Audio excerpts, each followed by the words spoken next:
Thanksgiving 2015. I cooked a full butterball turkey in my Shum 3 faculty apartment oven all by myself, took a picture of it, and even Instagrammed the #adulting moment.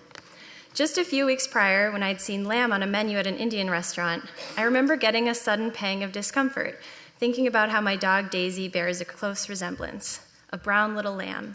I can't eat a daisy, I laughed. I then thought about how I'd learned that pigs are more intelligent than dogs and toddlers, yet we roast them on a spit and eat their bacon at trendy bars, in a cone, wrapped around scallops, baked in chocolate, and crumbled into ice cream.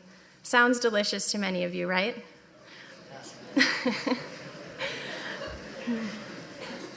But what if that crispy meat was made from a dog? The dog meat festival in China ignites a lot of fury in us, as do puppy mills and animal testing on beagles. Yet few wonder about the treatment of pigs because they aren't our furry best friends. In our eyes, they're objectified as food, or in Deerfield's case, as a representation of our lowly rival, Choate. By being curious, we become informed. And as I Lysoled my post-Butterball kitchen that night, curiosity overtook me. The book, Why We Love Dogs, Eat Pigs, and Wear Cows, promptly found its way into my Amazon cart. I watched films like Food Inc., Cowspiracy, Forks Over Knives, and I couldn't even stomach the trailer for Earthlings. I read hundreds of articles for both sides of the argument and borrowed a copy of Peter Singer's Animal Liberation from the library, thanks to a recommendation from Joel Thomas Adams. I saw a speaker at the Worcester Veg Fest address the impact of animal agriculture on the water crisis, and it's huge.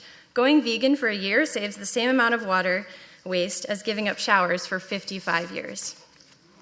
If you're thinking to yourself, wait, but vegans don't drink milk, and hey, milking a cow doesn't hurt it, or the eggs taken from chickens aren't yet fertilized, so no harm done, take a moment to ask, could there be more to this story? Still, some of you may be thinking, but humans are the superior species. God says it's cool. Life is short, eat the bacon. Or, yes, animal suffering is horrible, but I can't see myself committing to giving up my beloved buff chick. Or you sincerely believe that we need meat for protein and milk for calcium. This is what we've been told.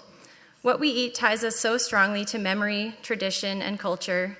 Our society promotes animal consumption in ways that are pervasive, normalized, and often subliminal. And I confess that until 3 years ago, I ate meat, dairy, eggs, and wore leather without any hesitation. I once challenged a friend's veganism with the argument, yeah, but I know vegans who drive fuel-guzzling SUVs, so how can they claim to be so holy?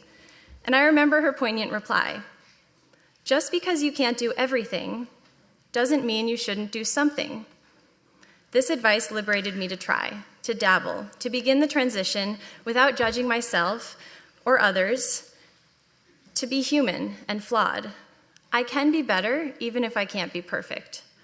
My newfound plant-based lifestyle was reinforced by environmental and health-related implications. Thinking about animal suffering made veganism feel easy.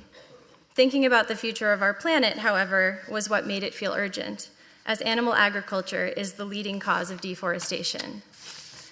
And while I understand many see this choice as limiting, to me it has been wildly freeing, has made me feel healthier overall, and has awakened me to a new outlook on life, one that is intentional and full of meaning beyond myself. And with awesome vegan alternatives, I can still satisfy those grilled cheese and pizza cravings. Ask me about cashew cheese. But have I faltered? Of course.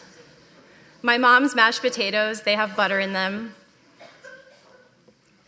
A veggie burger at a restaurant that may or may not have egg in it. Years ago, I said I could never go vegan. Today, I don't see it as such a binary. By my personal definition, being vegan means doing my best. It means saying no thanks as often as I can to anything contributing to unnecessary harm. According to our school mission, Deerfield aims to nurture inquisitive minds that question socially ingrained norms, challenge the status quo, and remain open to new information that may change our ways of thinking.